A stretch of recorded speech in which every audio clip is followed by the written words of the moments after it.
Lalu kemudian dibawa oleh Fadl dan Abu Bakar, dibawa oleh Fadl dan Ali, diberikan kekuatan oleh Allah Subhanahu wa taala.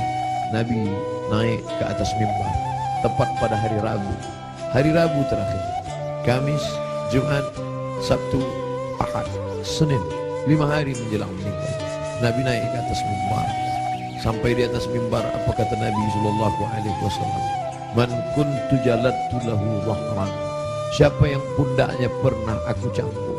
Saat aku mencambuk onta, lalu ujung cambuk itu terkena pundaknya karena dia berada di balik onta, di balik kuda, di balik keledai, di balik bukit. Terkena ujung cambuk itu.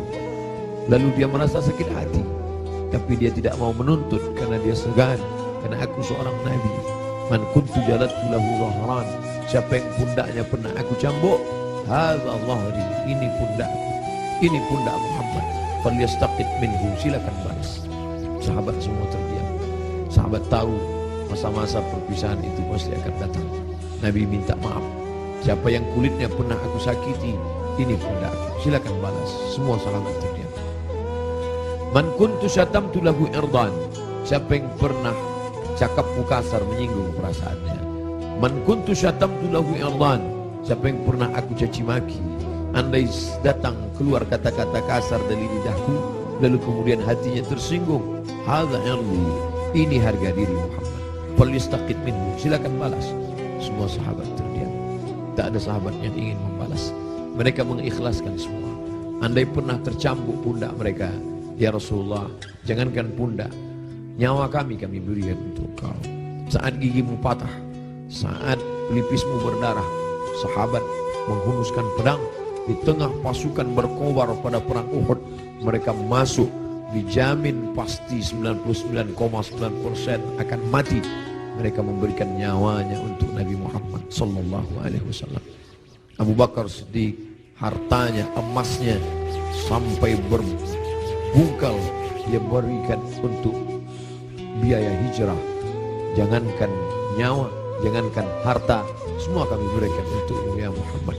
Semua sahabat terdiam. Lalu kemudian Nabi bertanya, siapa yang pernah aku pinjam uangnya dan belum dibayar? Kemudian tegak seorang sahabat, innalaka alayya thalatha darahim. Engkau ada utang 3 dirham ya Muhammad. Engkau pernah pinjam uang thalatha darahim, 3 dirham dan belum terbayar. Apa kata Nabi kepada Fadl? Fadl duduk di samping mimbar. Idfa ya Fadl, bayarkan wahai Fadl. Bayar 3 dirham kepada dia. Fadl segera membayarkan 3 dirham karena Nabi tidak ingin tertinggal dia. Kalau pernah tersakiti fisik, pipi yang tertampar, rambut yang tertarik, kulit yang terluka, jangan sampai kita bawa mati menghadap Allah. Kalau pernah ada hati yang tersakiti, jangan sempat ada hati orang yang sakit, maka mintalah maaf. Itu yang ditunjukkan oleh Nabi Muhammad sallallahu alaihi wasallam. Lalu kemudian hutang piutang, walaupun mati syahid, orang mati syahid tidak akan merasakan sakaratul maut. Orang yang mati syahid tidak akan merasakan azab kubur. Orang yang mati syahid tidak akan merasakan hisab. Orang yang mati syahid langsung masuk surga. 4 keutamaan mati syahid. Ilat dain, kecuali hutang piutang. Nabi Sayyidul Anbiya wal Mursalin pun tidak ingin ada hutang piutang. Maka dia minta kepada Fadl, idfa ya Fadl, bayar wahai Fadl. Fadl membayar. Tapi sahabat sudah merasa tidak enak hati. Mereka sudah tahu detik-detik perpisahan itu tak akan lama lagi. Tanda-tanda itu sudah mereka rasakan sejak dari Ramadan, sejak dari haji, sejak dari Zulqa'dah, sejak dari Zulhijjah, sampai Muharram, sampai Safar, sampai ketika beliau berziarah. Tiba-tiba beliau pergi berziarah bersama para sahabat ke Bukit Uhud. Di bawah Bukit Uhud beliau ucapkan salam kepada syuhada Uhud. Assalamualaikum ya ahli diyar minal mu'minin wa inna insyaallah bikum lahiqun. Insyaallah kami akan menyusul kamu wahai syuhada Uhud. Nas'alullah lana wa lakumul afiyah. Sahabat mengerti, nampaknya seperti ucapan perpisahan, seakan-akan ucapan wada. Nabi akan meninggalkan mereka tak lama lagi. Lalu kemudian sampailah mereka melihat sakitnya Nabi. Akhirnya dia terbaring dan dia memilih kamar bersama Aisyah, karena kamar itulah yang paling dekat dengan mihrabnya, hanya lebih kurang 22 meter saja. Di sini mihrabnya, di samping mihrab mimbarnya, di samping kiri menghadap ke kiblat, disitulah kamarnya. Antara jarak yang begitu dekat. Biasanya Bilal mengetuk pintu karena Nabi salat qabliyah di kamar. Nabi tidak salat qabliyah di dalam masjid. Nabi salat qabliyah di kamar. Bilal biasanya mengetuk pintu, bertanya, sudah bolehkah iqamat wahai Rasulullah? Kalau Rasulullah mengatakan aqimis salah, iqamatlah Bilal. Barulah Bilal berani, Allahu Akbar, Allahu Akbar, asyhadu an la ilaha illallah, asyhadu anna Muhammadar Rasulullah, hayya 'alas salah, hayya 'alal falah, qad qamatis salah, qad qamatis salah, Allahu Akbar, Allahu Akbar, la ilaha illallah.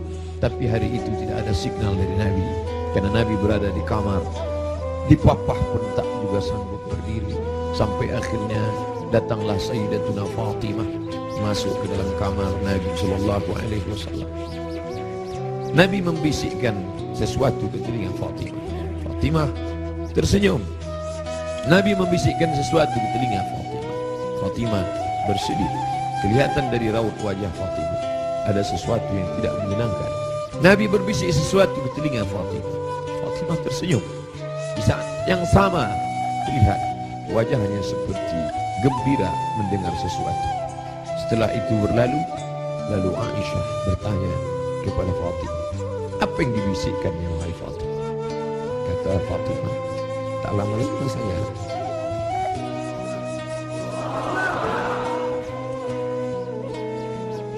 tak lama lagi masanya aku akan menghadap Allah SWT. Inilah masa-masa terakhir aku akan bersama dengan kalian. Kenapa Fatimah tersenyum?